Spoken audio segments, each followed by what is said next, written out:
Hello, and welcome to another episode of White Rose Resistance Radio. This episode has taken quite a lot of effort to get out.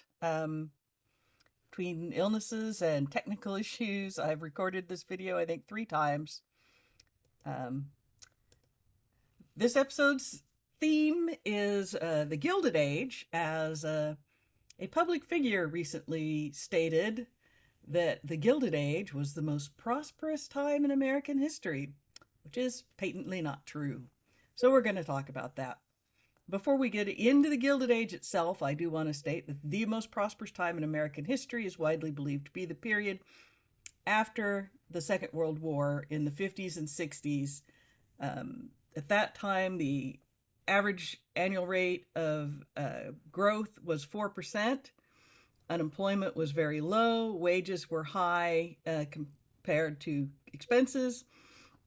There were a lot of government programs that allowed millions of people to get into homes and go to college that would not otherwise have done so. There were problems with those programs because they were racist, but it still was a huge boon to the economy. The U.S. had just absolutely dominated the world in manufacturing, largely due to the fact that Europe had been bombed into almost non-existence. There were a lot of infrastructure projects.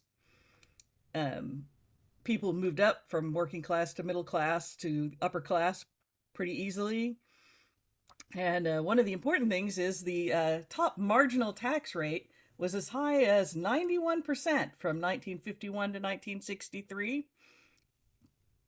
But it is important to know that not many people actually paid this rate because of deductions and exclusions.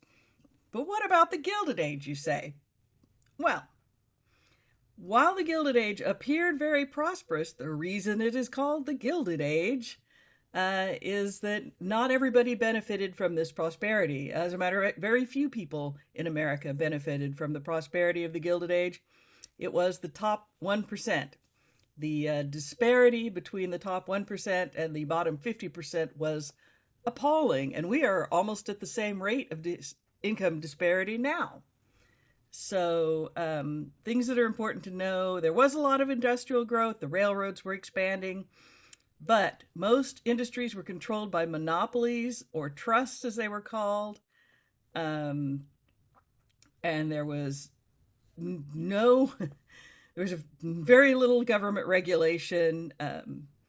Labor was underpaid. Working conditions were appalling.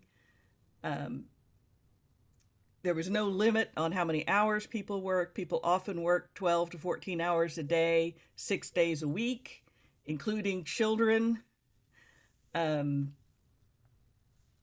was a lot of immigration at this time, and immigrants were often mistreated and unpaid even less than domestic labor.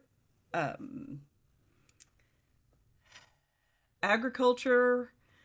The high cost of equipment and the high cost of shipping caused many farmers to go bankrupt in this time period. So it was not a good time period for farmers. It was not a good time period for factory workers. It was basically not a good time period for almost anyone whose name wasn't like Rockefeller or Sinclair or, well, there were a lot of prominent families at the time. Anyway,